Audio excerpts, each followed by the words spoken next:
उसकी आमदनी को दुगने की बजाय उसकी एमएसपी पर ही वार कर दिया।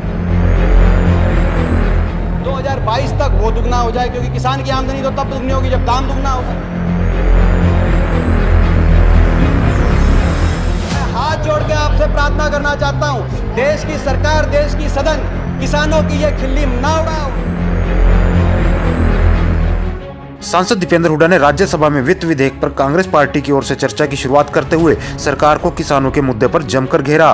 दीपेंद्र हुड्डा ने कहा कि सरकार ने पटरी से उतर चुकी अर्थव्यवस्था को बचाने के लिए ऐसा कुछ नहीं किया जिससे अर्थव्यवस्था पटरी पर वापस लौट सके। कोरोना में जब देश की अर्थव्यवस्था डगमगा गई थी तब किसान ने ही खेत में पसीना बहाकर देश की अर्थव्यवस्था को बचाया, लेकिन सरकार ने कृषि का बजट ही घटा दिया। उन्होंने सरकार से जवाब मांगा कि बजट में किसान के लिए क्या है, सरकार बताए। सांसद दीपेंद्र ने कहा कि 4 महीने में 300 से ज्यादा किसानों की जान चली गई, लेकिन सरकार की ओर से संवेदना के 2 शब्द तक नहीं निकले। उन्होंने सदन में हाथ जोड़कर सरकार से आग्रह किया कि किसान आंदोलन में कुर्बानी देने वाले किसानों के परिवारों के लिए आर्थिक पैकेज व नौकरी देने की घोषणा की जाए और किसानों को खुशी खुशी घर लौटने का मौका दे। साथ ही सरकार को चेताया कि किसानों की खिल्ली उड़ाना उसे बहुत महंगा पड़ेगा। ये वही किसान है जिसने अर्थव्यवस्था को जीवित रखा कोरोना के समय भी। ये किसान है जिसको उम्मीद थी आपसे कि आप किसान की आमदनी दुगनी करके वायदे दुगनी करने के अपने वायदे को निभाएंगे, मगर क्या हुआ? आपने इस बजट के अंदर किसान कृषि क्षेत्र का आवंटन 8.5% घटाने का काम किया। के लिए ये किसान 26 तारीख को 4 महीने हो जाएंगे, 4 महीने से बैठे 300 से ज्यादा जानों की कुर्बानियां हो गई।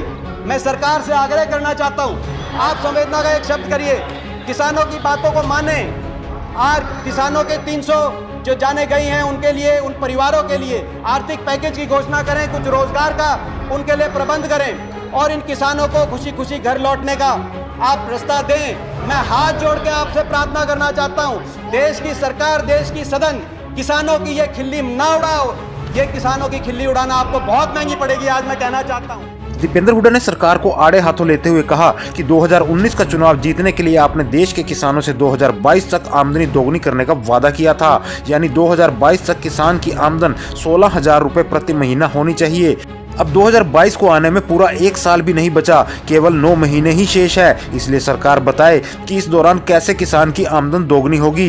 ब्रेकअप क्या है? आपने सोचा कि किसान भूल जाएगा, लेकिन उसकी याददाश्त कमजोर नहीं है, उसको सब याद है। इसलिए दिल्ली की बॉर्डर पर 4 महीने से लाखों की संख्या में किसान बैठे हैं। आमदनी दोगुनी करने का एक ही तरीका है कि किसान को उसकी फसल का दोगुना दाम मिले, बीज, खाद, डीजल सस्ता मिले ताकि किसान की लागत घटे। लेकिन सरकार ने उल्टा कर दिया है। 2014 से अब तक फसलों की एमएसपी तो केवल 30% बढ़ी, जबकि डीजल 94% तक बढ़ चुका है। आपने बात आमदन दोगुनी करने की करी और सरकार एमएसपी छीनने पर आ गई। उन्होंने अपनी बात समझाते हुए कहा कि किसानों की स्थिति ऐसी हो गई है कि एक बच्चा रो रहा था, उसके हाथ में रोटी का टुकड़ा था। उसके दादा ने माँ से पूछा कि बच्चा रो क्यों रहा है, तो माँ ने कहा कि बच्चा मलाई मांग रहा है। दादा ने कहा कि उसकी रोटी छीन लो, मलाई भूल जाएगा और रोटी मांगने लगेगा। ये बात सरकार पर सटीक बैठती है। मलाई यानी दोगुना आमदनी, रोटी छीनने का मतलब आप सभी जानते हैं।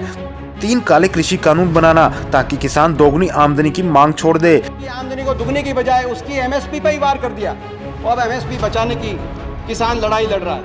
आपने एकदम उल्टा कर दिया। मैं पूछना चाहता हूं, इसका क्या ब्रेकअप है, क्या आधार है, कौन सा बेस है जिसके आधार पर आमदनी दुगनी होगी? 22 तक जो 9 महीने ही रह गए, 8,000 प्रति माह से 16,000 प्रति माह होनी चाहिए। एक ये आधार हो सकता है।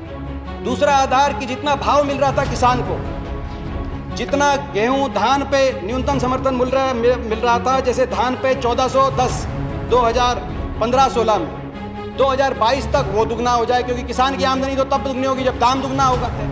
तो इन 5 साल में आपने भाव तो बढ़ाया 30% आमदनी दुगनी करने के लिए। भाव अगर नहीं बढ़ रहा तो आमदनी कैसे बढ़ रही है? और डीजल बढ़ा दिया 94%, जिसको डीजल की आवश्यकता है। डीजल इनपुट कॉस्ट तो बढ़ा रहे हैं, भाव बढ़ा नहीं रहे और कह रहे हैं आमदनी दुगनी। आपने सोचा किसान भूल जाएगा ये बात, मगर किसान की याददाश्त बहुत तेज है, इसीलिए बैठा है 4 महीने से। 300 जाने गंवाने के बाद, 300 जाना कुर्बान करने के बाद बात तो थी दुगनी करने की, मगर अब क्या हुआ? जैसे एक छोटा सा बच्चा चिल्ला रहा था, मलाई दो अपनी मम्मी से, रोटी लेके गई, मलाई दो। उसके दादा ने पूछा क्यों चिल्ला रहा है, बोला मलाई मांगता है। तो बोला एक काम करो, इसकी रोटी छीन लो, फिर मलाई छोड़ देगा, रोटी रोटी चिल्लाए, फिर रोटी चिल्ला देना। या एमएसपी की बजाय डबल करने की बजाय अब एमएसपी छीनने की बात आ गई। किसान आपसे कुछ नया नहीं मांग रहे हैं, वो एक ही बात कह रहे हैं, उनकी रोटी मत छीनो। किसान अपने आप को छला हुआ और ठगा हुआ महसूस कर रहा है। हल्ला बोल हरियाणा।